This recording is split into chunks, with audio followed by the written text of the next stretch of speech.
Ribuan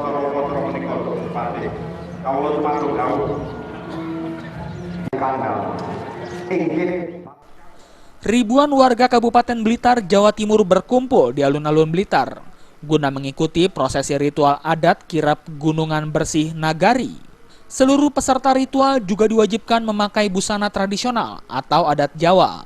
Selanjutnya dilakukan upacara yang dipimpin oleh Wakil Bupati Blitar, Rianto. Prosesi diawali dengan melakukan kirap panji-panji kebesaran serta foto-foto tokoh yang dulu menjabat sebagai Bupati Blitar yang dikawal oleh prajurit serta para pager ayu di belakangnya.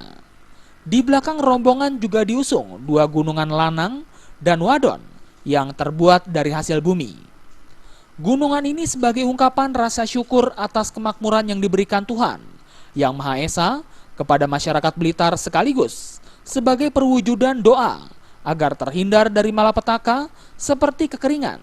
Sesampainya di Pendopo Agung, rombongan kemudian disambut oleh Bupati Blitar Heri Nugroho dan juga Wakil Bupati Rianto.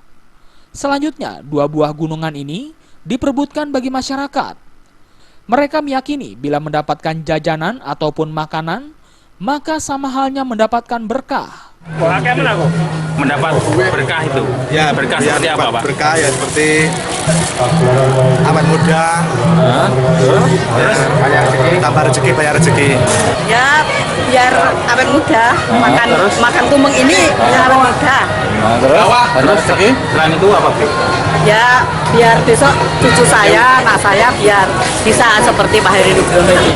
Mulai dari awal kita ada ini yang namanya kirap sampai terakhir tadi semuanya yang hadir itu tidak ada yang bergerak, artinya semuanya ikut bagaimana itu mensukseskan acara ini dengan baik. Ini menunjukkan bahwa kekompakan kebersamaan kita untuk ke depan itu insya Allah akan menjadi lebih baik.